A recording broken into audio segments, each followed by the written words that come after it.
Okay, welcome. Personal Trainer Talk with Doug Blake and Corey Ritter. We are here. It is Wednesday, 2:00 Eastern Standard Time, and we got a bunch of questions. We got a whole bunch of questions from personal trainers all over the place. Great questions from how much should I pay rent to what's the best place to spend money, advertising to client is wearing a knee brace.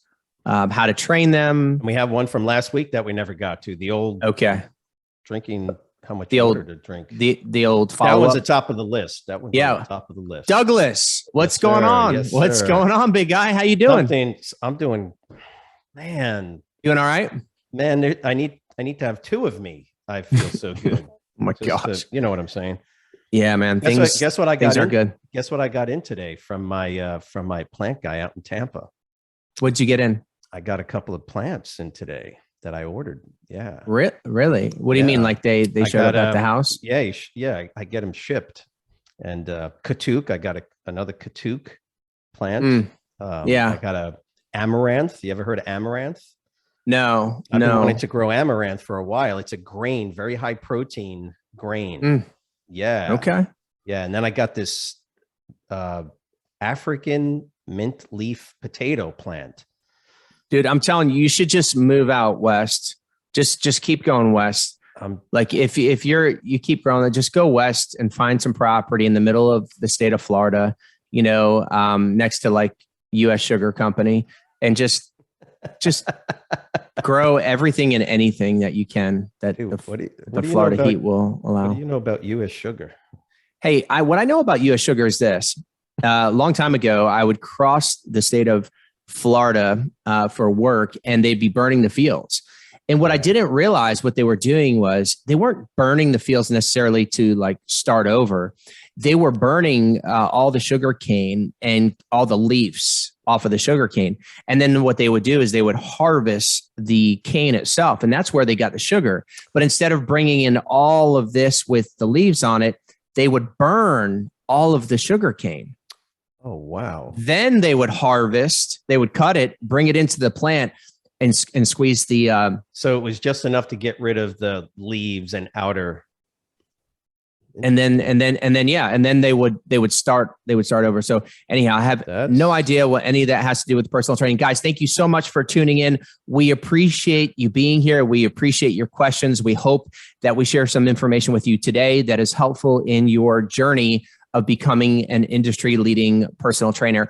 Whether you are just getting started or you've been a personal trainer for 10 years, there's something that we're going to talk about today that's going to help you. So pay attention. Thanks for being here. Mr. Blake, so we got some great questions. Are you ready to get this ready to get the show on the road or what? Yeah. And I think the first question is that last one from last week about how much water. Yeah. How much water should my clients be drinking during a workout? And this is from Jose Miller from Miami. Yeah. So Miami. Look, if you're in Miami, Florida, it's totally different. Then no, I'm just saying, but it is much hotter down there. I've never gauged how much my clients were drinking during a workout. And quite frankly, I don't think anyone should out there. I think it's just too much. My recommendation when you ask how much water should my clients drink is simply this: make sure that they show up with a water bottle for the workout and that they drink water throughout the workout. Like that's it. Like how much, I don't think that just have them drink water. Just have them bring water. If a client shows up to a workout without water, that's a problem. The way that we satisfy that is that we sell bottled water for $2 for the small one. I think $4 for the large one. And we do recommend that the clients, when they start, we tell them at the very beginning as like the onboarding, we recommend that you bring a bottle of water. And you can refill it. We have a machine that spits out cold filtered water in the personal training studio, and just refill it. And we tell them we don't even really want to sell the water. I mean, we don't. It's more of a challenge than it is the profit margin. So, but in case the member forgets their water bottle, we charge their card on file for a bottle of water, so they have water through the workout. But we've never in 20, 3 years of doing this, I've never really gauged how much they were working or how much they were drinking during the workout. And I don't think that's necessary.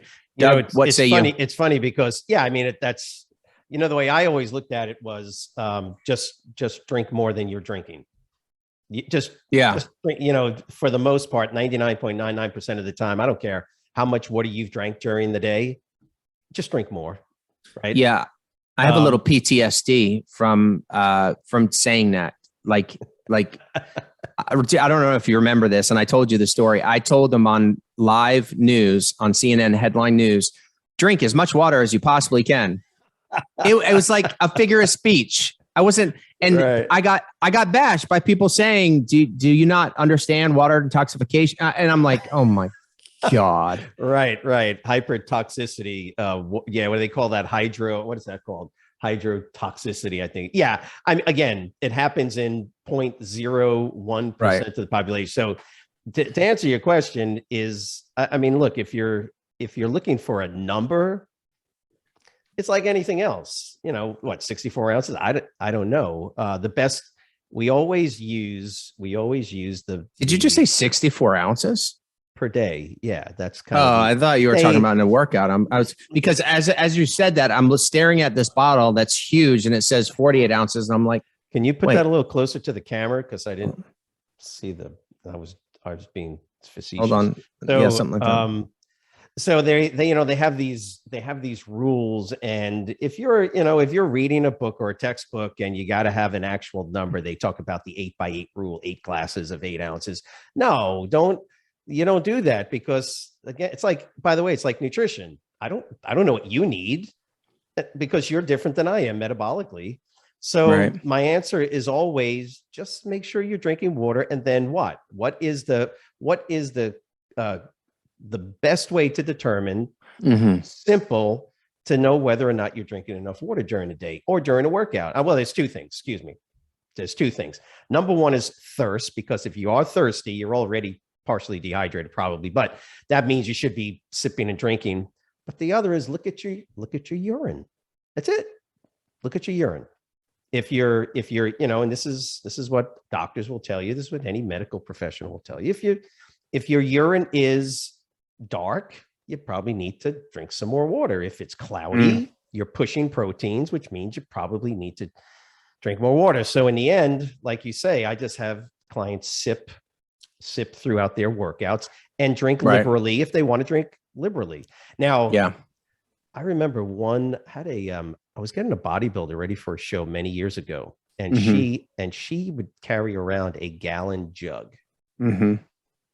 And she would spend an hour and a half, sometimes 2 hours in the gym. And from beginning to end of that workout, man, she put away a gallon of water. Crazy. And she was she was very lean, of course. But I'm not sure I don't know how healthy that is, but yeah, she didn't. I don't know. There's a point. There's some food scientist on here that will tell us you'd wash away all your nutrients or something, but look, at the end of the day, let's move on. That is what we recommend. Okay. Drink a lot of water. Don't drink as much as you possibly can, but drink a lot of water. Okay.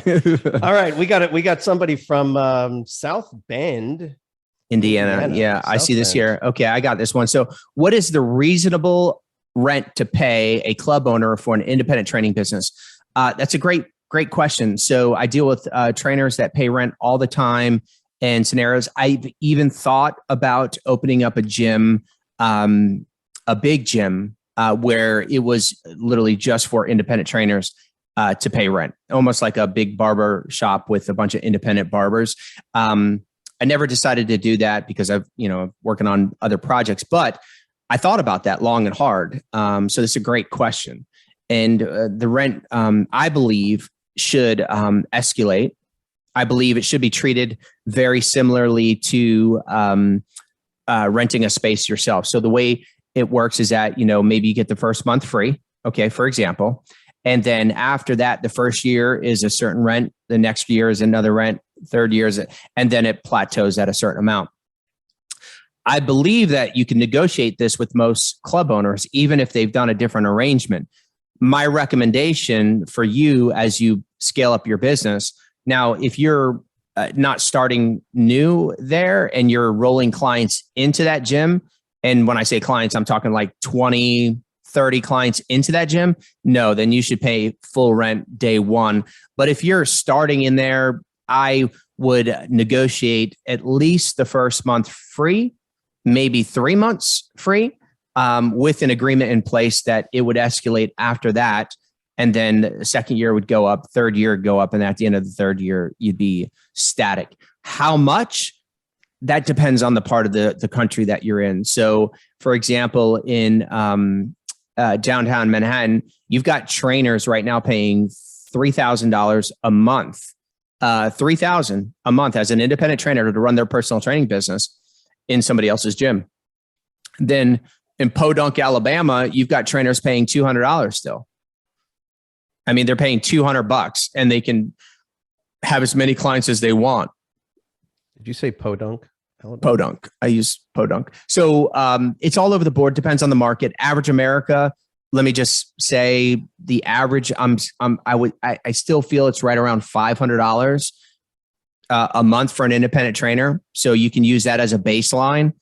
And but the rents reflect the rents of the buildings. It's very similar. So if the landlord, in fact, in downtown Atlanta is paying more rent for their building than the landlord club owner in outside of the city in, say, Douglasville, a little town outside the city, is paying half the rent, your rent should be very similar. So let's just say if you're paying $1,000 a month downtown, and it should be about $500 a month outside. So, but average about $500 a month, you know. And some people are listening to this saying, man, I wish I could pay $500 a month. And others are saying, I could never afford to pay $500 a month. That's too.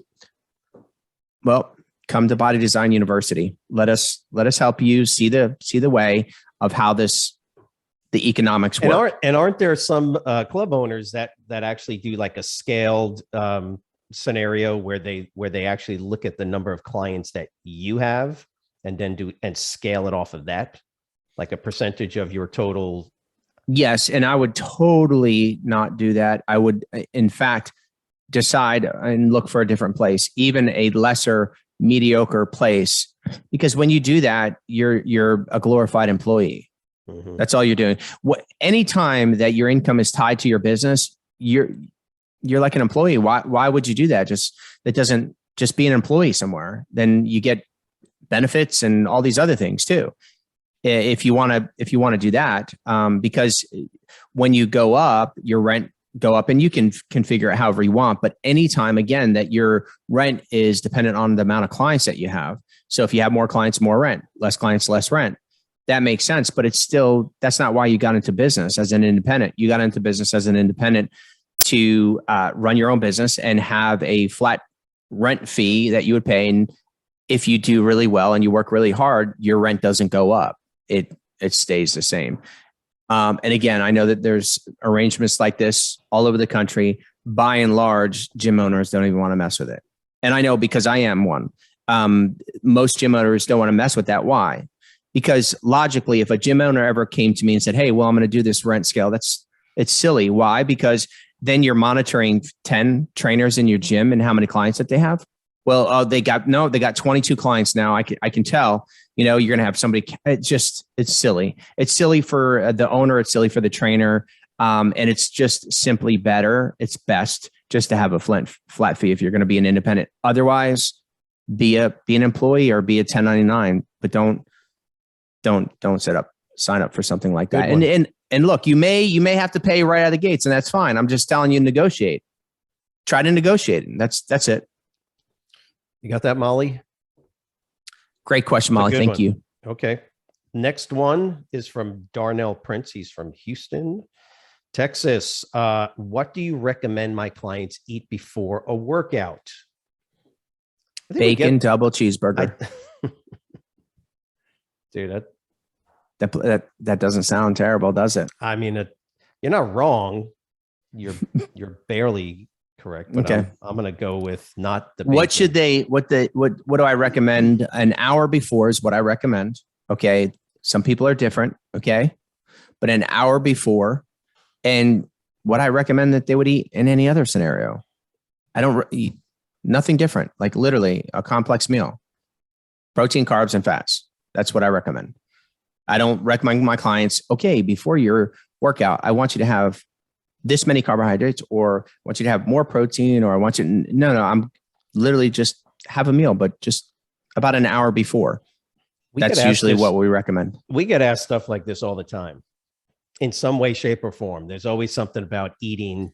We make it so, why do we as humans make things too complex? Because of the first part of your what you just said, because we're human. That's what we do. It's not necessary. Just first have them show up to their workouts. Dude, that's like the checkbox. Okay. First of all, are you even eating? And are you eating 5-6 times a day? Check. Right. And are you coming to your workout? Check. Are you drinking? Right. All those check boxes. And now it's like, well, eat whatever you want. Just don't be throwing up when we're training. I'm just going to tell you right now, don't be eating a big old cheeseburger before you come in and train with me, because we're doing HIIT training. Yeah. We're doing high intensity interval training, and we're going to get your heart rate up. So don't be plowing back a. Yeah. So I recommend that your clients eat whatever you have on their meal plan. That's it. Just an hour before. We recommend about an hour before. Might be a little bit closer, might be a little bit longer, but generally about an hour before is what I found to be really effective. See, the issue, and I don't like eating before I train.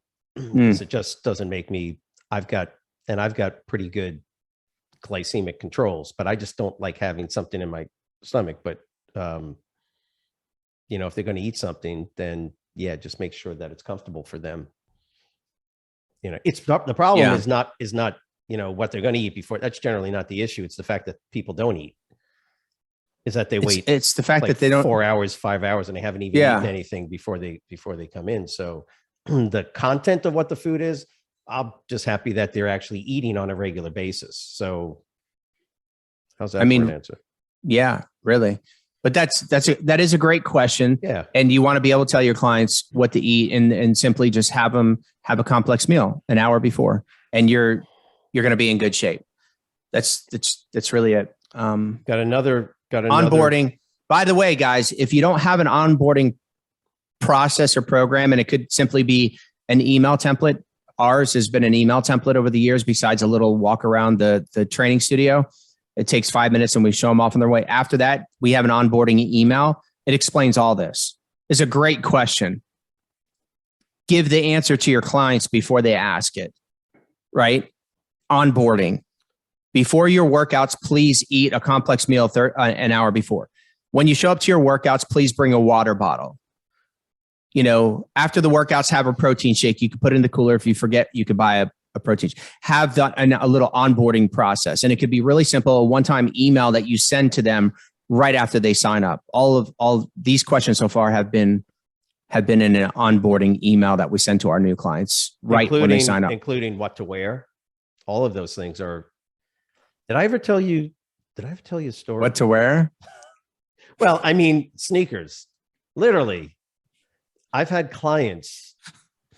Dude, you crack me up, man. I've had clients wear some of the most. Don't wear the leotards. Don't wear the tiger stripe. I had I remember. I remember he was an older gentleman, and he came in and construction boots. Well, no, he had his dress shoes on and his black socks, and he was wearing shorts because he had never bought any sneakers. So he and a white t-shirt. Some people look, us trainers. Doug, don't we tell the trainers, like, we take advantage of the fact that we're so comfortable in a gym and that it's like second home, because we've been working out since most trainers have been working out since their teenage years. Right. So with that being said, we take it for granted how comfortable and how normal this is. But do you understand that like less than 15% of the population of the United States goes into the gym on a regular basis? Less than 15%. That means that about 85% of the population does not. Okay. you will get clients that will sign up and say, hey, what should I wear? I had somebody say that to me not so long ago. Hey, what should I wear? And I'm like, is that a trick question? Aren't you, like, as you get older, aren't you supposed to become like more patient? Well, I was like, wait, hold on. Is that, are you serious right now? Like, what do you mean? What, dude? And I looked at him. I was like, those sneakers are perfect. Wear those. Okay. and he's like, oh, okay. All right. I'll wear these. I'm like, yeah, that's fine. Okay. Now go now home. I will say, and I'm just being honest, sometimes you got to tell people things that they, shouldn't wear and probably want to wear baggier clothes. I've never done that. I've wanted to, but in all the training time, I've never got to the point where I had to tell a client, hey, look, it helps so that they don't feel. I did have to tell a client. Yeah, I did have to tell a client not to take the photos on the gym floor. Oh, really? Oh, doing yeah. Selfies, you mean? Oh, man. Yeah. I mean, she was a lovely, lovely client. She was really nice and she really was very sweet, but she was taking selfie photos on the gym floor in these outfits. And, she's like a fitness model, and, she's posing and I'm like, she was so comfortable because she was a model. It didn't even matter that there's like 4 people working out. And she's supposed to be working out with them and would stop. And like, so I did have to mention that, but as far as what they, wear, no, but okay. Look, onboarding, it's all an important part of the process. See, a lot of people just sign up a client, get the payments. They show up on Monday at 6:00, skip all these things. And they say, jump in. And then like, what about clients that train first thing in the morning? They say, what do you recommend my clients eat before a workout? What if their training session's at 5? Same thing. I recommend that, that they would wake up earlier and have a snack at 4:00 or a meal at 4:00. And then they come in and train at 5. Now, if they're waking up and coming right into the workout fasted, then they're going to, hopefully the carbs from the night before and the day before are going to get them through the workout. That they do it fasted. If they wake up and 15 minutes later, they're in the gym, which don't recommend anyhow, but if they get up earlier. But you see, that's where doing a meal prep for shakes. This is kind of the beauty of, and remember, we're talking about lifestyle behavior modification because that's really what this all fits into. Yes. Is that you're right. If somebody is training early in the morning and they don't like to eat breakfast, well, I get that. Of course we get that. However, here, can you at least drink your nutrition or at least get something into your system? And generally the answer to that is yes. Even, I'll be honest with you, even if it's a cup of coffee, because because caffeine has a profound effect on the release of free fatty acids. So, I mean, they're here again with a little bit of nutritional knowledge. Caffeine will actually increase the release of free fatty acids from fat storage to be then used as a source of fuel. I mean, that's one of the reasons why it's an ergogenic aid. Again, but that's a little bit too much, I guess. But no, I would much prefer that they have, even if it's just a protein shake, anything to get into their stomach so that they can. That's right. Yeah. Look, when a client walks in on an empty stomach, it usually doesn't turn out to be a pleasant scenario for anyone. Like, I've had clients pass out. I'm like, oh man, what's going on here? Like, and she's like, well, I haven't eaten since breakfast. Okay. It's 6:00 in the evening. You haven't eaten anything since breakfast, and I just smashed you through this workout. And you haven't had anything since breakfast. And I'm like, oh. And your level of empathy being what it is, You meaning high? Yeah. So I of course catered to her needs and got her some beverage with some glucose. And look, at the end of the day, let's just say that have an onboarding process. It goes a long way. Usually takes about 30 minutes and it's really good. You could do it over email, step 1, step 2, or bullet 1, bullet 2. Just explain it and ask them, please read that before getting started. When somebody just puts down, $500 or $1,500, they're going to read that first email. Trust me. There's value that they just spent money. They want to see what you're sending them. It goes a long way, and it really will eliminate a lot of these things. So great question. Yeah, let's move on. How long should a warm up be? From Brent Hill in Wilmington, Delaware. Well, Brent, that's a great question, and many of exercise physiologists and exercise scientists, may argue, depending on the person, blah blah blah. Which is all true, but for the general population, we warm up generally for 5 minutes. Okay. And that doesn't include the stretching process, which also, warms up the body, but basically we warm up for 5 minutes. That's what we do. That's what we've been doing for years. Now, again, for if you're training a different demographic and they're, football players or they're athletes or it's different. General population, people that hire a personal trainer, 5-minute warm up is good.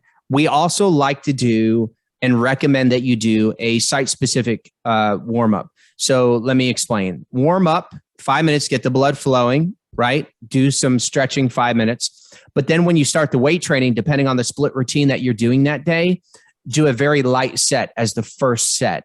So we'd like to call that as a site-specific warm up in the weight training process. It also lets the trainer gauge how the client's strength is that day. If it's a new client, how much they can gauge to get them to lift moving forward after that.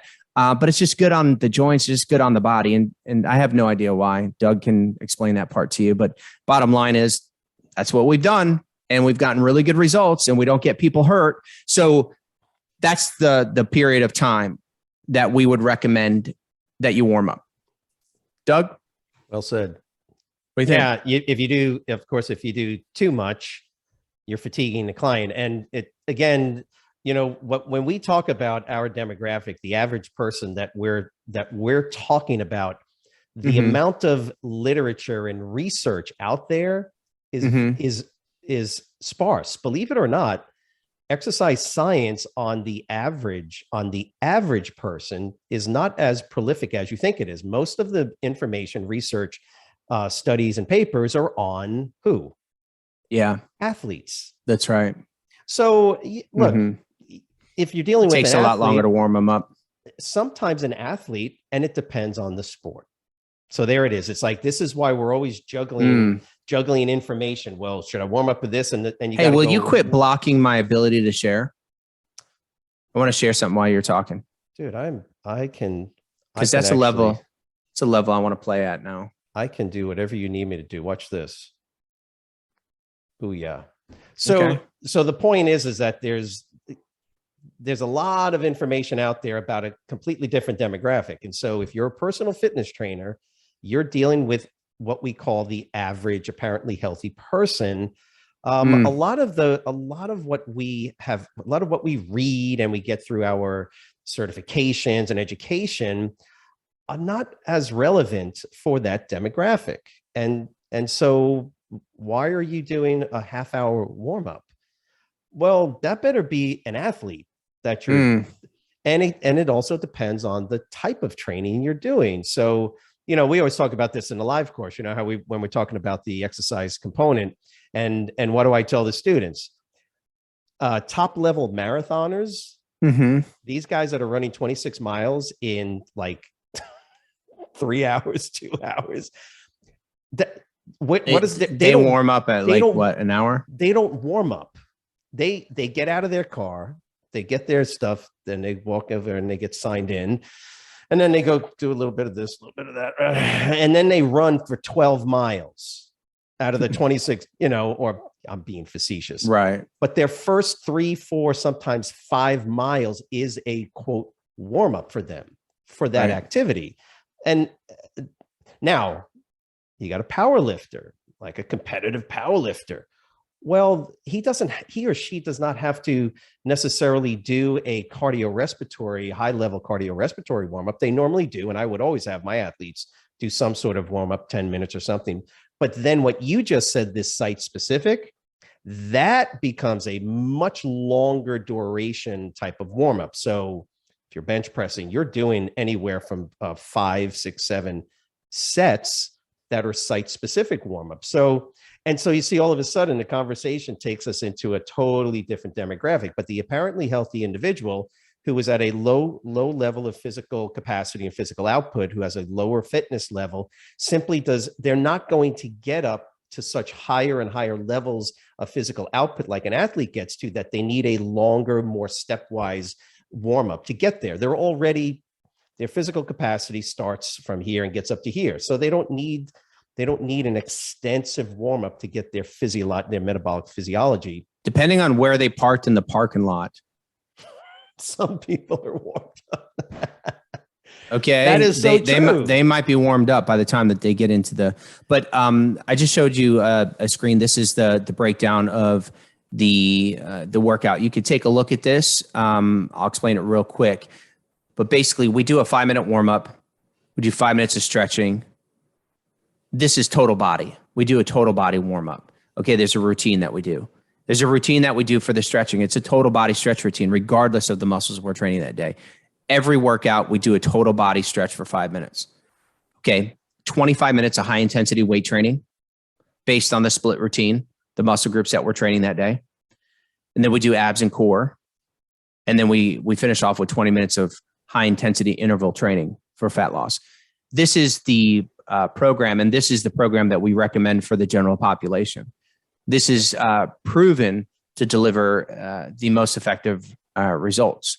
So when you ask the question, that's the warm up. Generally, we recommend 5 minutes. And where do we recommend that, and how do we recommend it? That's the breakdown. I hope that was helpful. And keep in mind, the warm up is critical, and the warm down is critical. So yes. Oh yeah. All right. So you've got to warm up. It's just, dude, will you stop saying warm down? When you say warm down, I'm like, what is warm down? There's no such, for the record, there's no such thing as warm down. Do you like cool down? Cool down. Just like cool down. So at the beginning, you're warming up.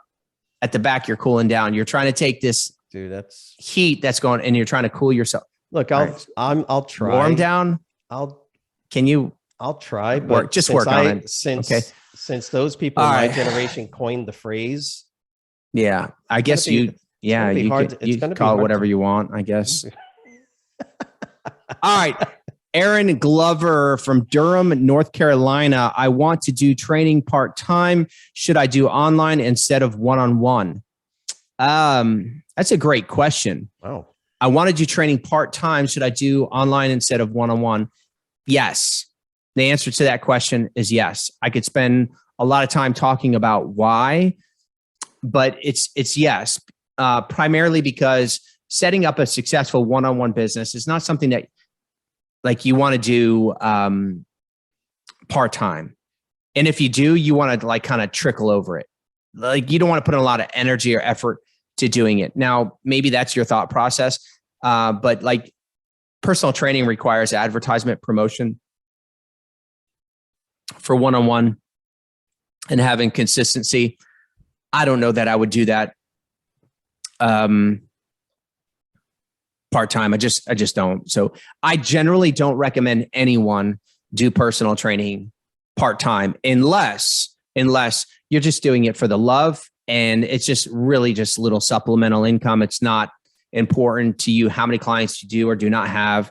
It's just supplemental and you enjoy it. Then sure, do it part-time. But if you're trying to make a living or trying to make income from it and a full like true part-time income that's stable and steady, I just don't recommend it. Not like other part-time jobs where you would work. I would do it part-time only for the love and not for the income. And so with that being said, and if I had to choose between online or one-on-one, online would definitely be it. No question. I would have a full-time job and then I would take on clients that I do online and I would set it up to where I could work with those clients based on my schedule, make it really, really flexible for me. Whereas when you're training clients one-on-one, you're going to be working around the time that you have available and their schedule. And, you're also dependent to be there. When you first get started, it might not be a big deal, But after years, you're going to be like, I'm working this full-time job and I've got to report to these clients. For me, if I'm working a full-time job, I would want to develop an online training program that was do it yourself type thing. And then, they would do it. I would report to my full-time job and then they would kind of do it. So I hope that's helpful, but that's what I would recommend. Good certainly. Point. Good point. But generally, just as a whole, I don't recommend personal training part-time. I just don't, for a lot of different reasons. And I know that a lot of people love it and they do it part-time and they've done it part-time for years and it's worked. And for some, great. But it takes so much from you to really give it everything you got and to have a good personal training service. I recommend full-time. I really do. But if you're going to choose between online or one-on-one part-time, online. Cool. Good. Doug, any thoughts? Good question. Good question. I just think of training when he says part-time, you're asking yourself a question. Are you working a full-time job and now you're trying to get a couple of hours? Because we know students that have said that to us many times. I still want to maintain my full-time job, but I only want to do, 2 hours in the evening. And we kind of go, wow. I mean, unless you're getting clients literally handed to you, you have to do marketing, you have to do marketing and advertising, right? Right. So, but yeah, I like that. I like what you said, that online, because there's that flexibility. I guess that's one of the benefits to doing online training. So, and for me too, I just think about it. Even when I was like really hungry, I don't know. I can't imagine 2 jobs. Like I think my mind has always been, in a different place, but I would recommend people that you would have more time. You'd have more of a life if you didn't try to do 2 things. Like doing 2 things just in general as a business operation, like 2 different jobs. I don't know. Joy, people are thinking I'm crazy. Joy's Jamaican and, dude, that's like having multiple jobs is like, that is normal. They call it having a roast, so 2 jobs, 3 jobs sometimes. Yeah. Yeah. And full time. Some people will literally, dude, could you imagine I'm talking about full-time jobs, like 2 my mother 8-hour jobs. My mother-in-law, she probably over the past 30 years, probably got 3 hours of sleep each in a 24. Yeah. Now they choose, they choose the right side jobs, these other jobs to do. And yeah, they're working 7 days a week.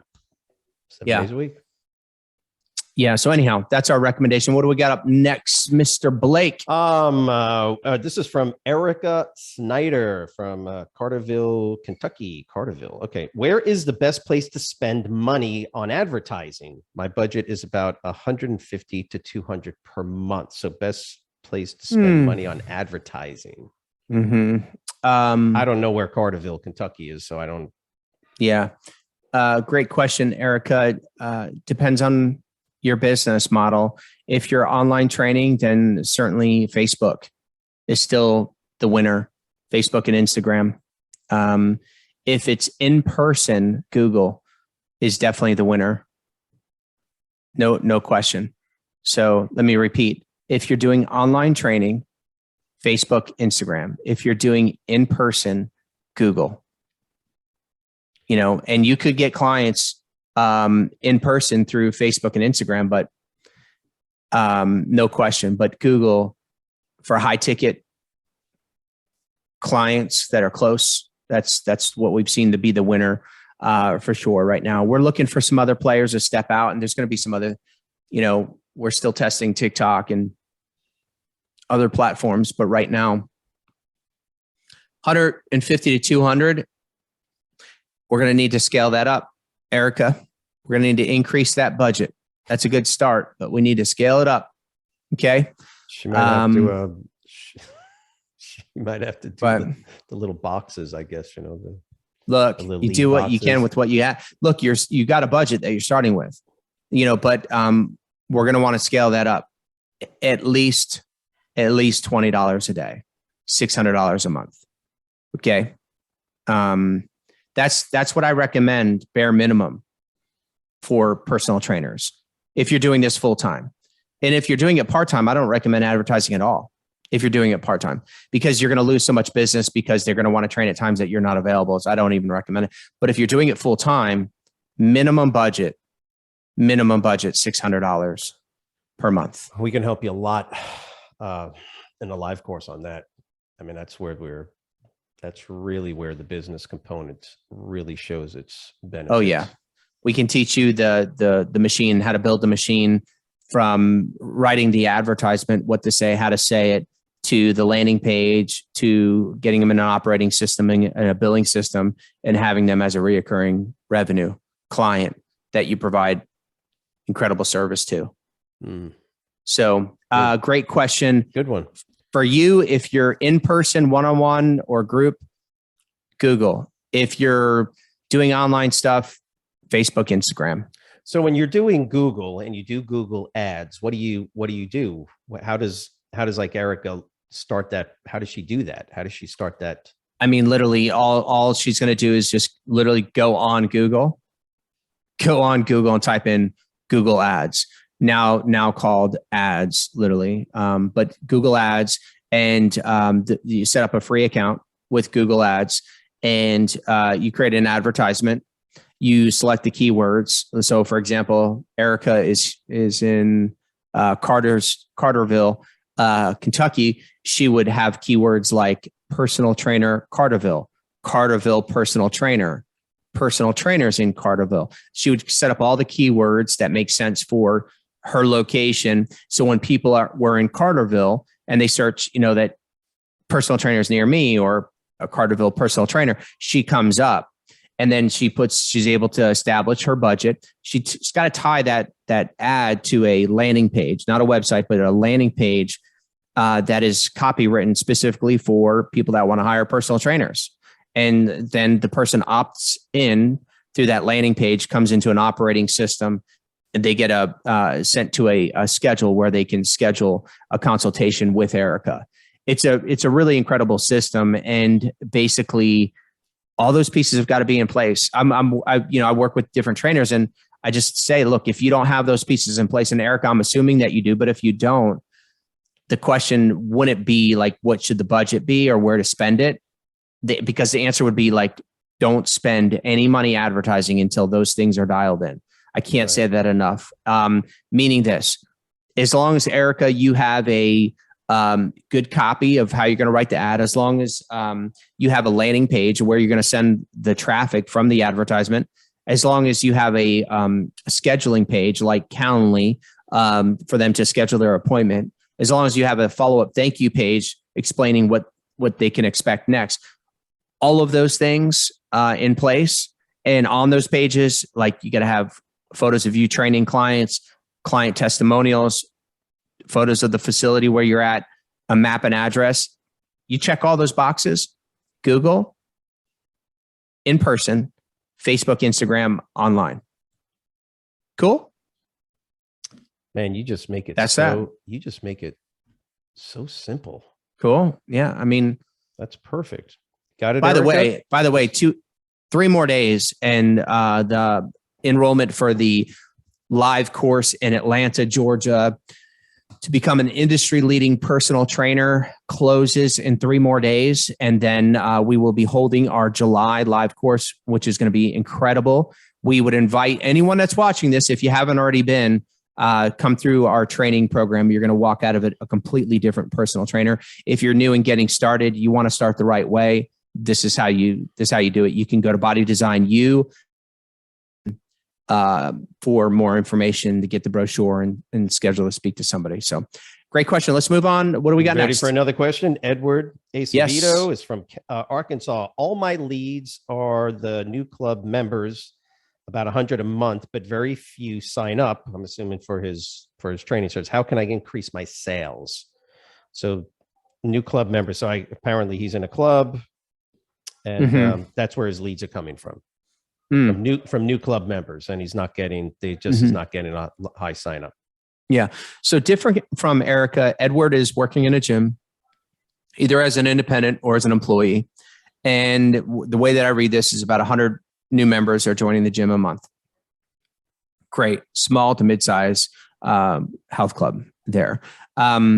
Basically, the way that you would convert as many of them as possible, Edward, is offering them all a free consultation. Offer them all a free consultation that lasts 45 minutes, where you're going to go over their health history, their exercise history, their fitness goals, and then recommend your training service. That's basically, and you have to have a system for doing that. And what I showed you just a second ago on the slide of the exercise program, that is a presentation that we give to all new prospects. You would give that presentation to all new gym members. And it would need to be on a presentation really easy to digest and comprehend. And it would just flow through the needs of the client and then ultimately end up with them doing business with you as their personal trainer and the solution.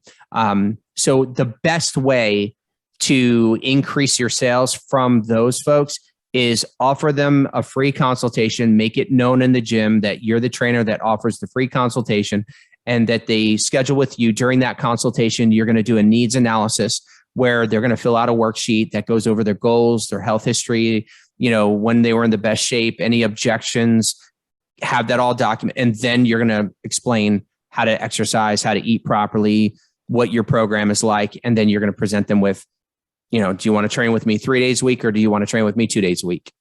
Which one works best for you? And then basically that's how you're going to convert a higher percentage. At one time we had a company, that's all we did is literally convert new gym members into clients. And at one time, before personal training was big and gym owners really even understood how big of a deal it was, we turned that into an $8 million company.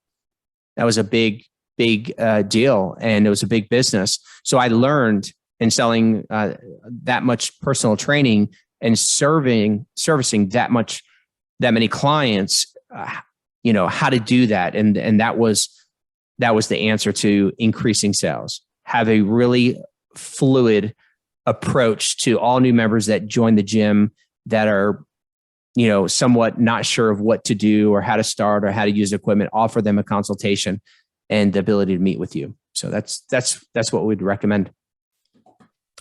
Increase your sales by ensuring that you show the value of your service. And that's what Corey's basically talking about. I mean, when Doug and I first started, Doug would come into these gyms that we managed the personal training department. And no kidding you, we had a binder on the front counter, When a member would join the gym, the gym management was responsible to schedule 75%. I struck an agreement with the owner and the management. 75% of the new members had to get scheduled into this book. And in that book were all the consultations. And we would take those and turn them into clients. Doug, that was paper, printed paper. Amazing, isn't it? In a binder. Yeah. And then we had the other binder that was on the front desk of the club was the personal trainer schedule.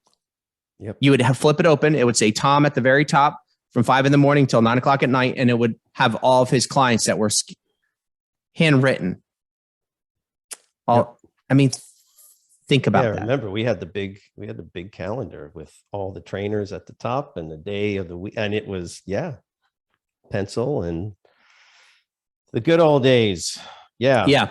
So now we use things like Salesforce and Calendly and all this high tech, stuff. But it doesn't change the quality of the service. The service is still the same. Yeah. And the way you ensure that person that only wanted, they only came in because they wanted to spend $30 a month. And now you're asking them to spend, right? So remember, that's the challenge. You've got to be able to create the sense of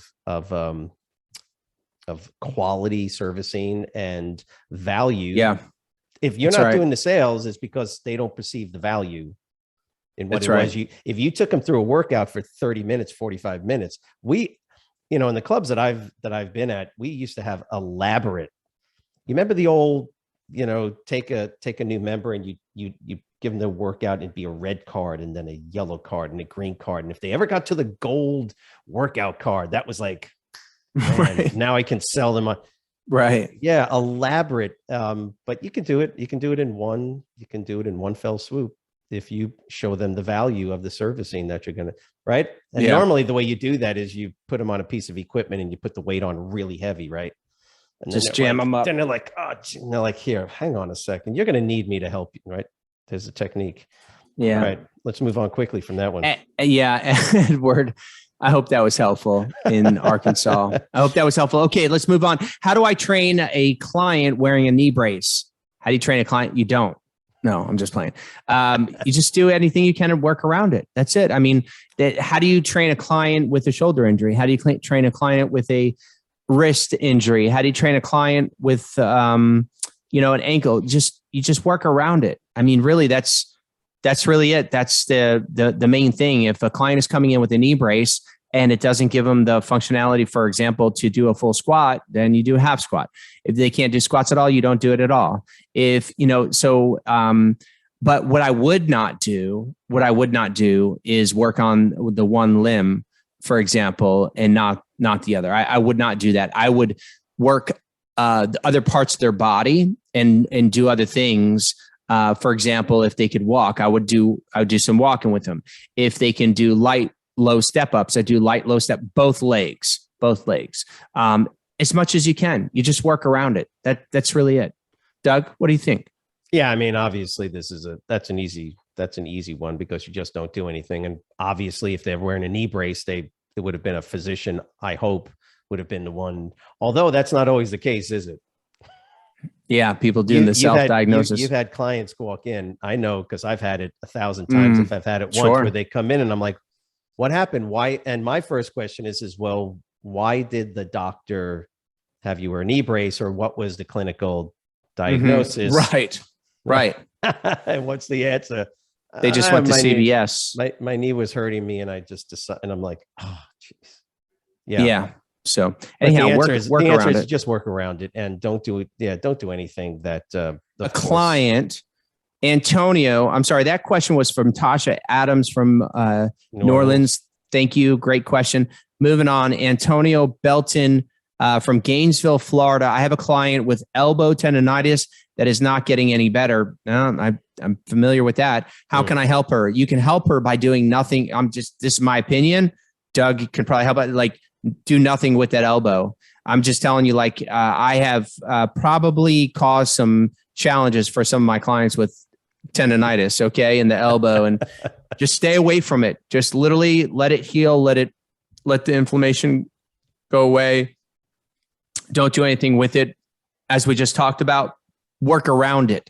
That's how I believe you can help that client the most. Certainly if they're not, now I can only expect that these is a diagnosis from a doctor, elbow tendinitis. So if that's the case, let the doctor give the recommendations. You stay away from it, let it heal, and then slowly bring it. That would be my recommendation, Doug.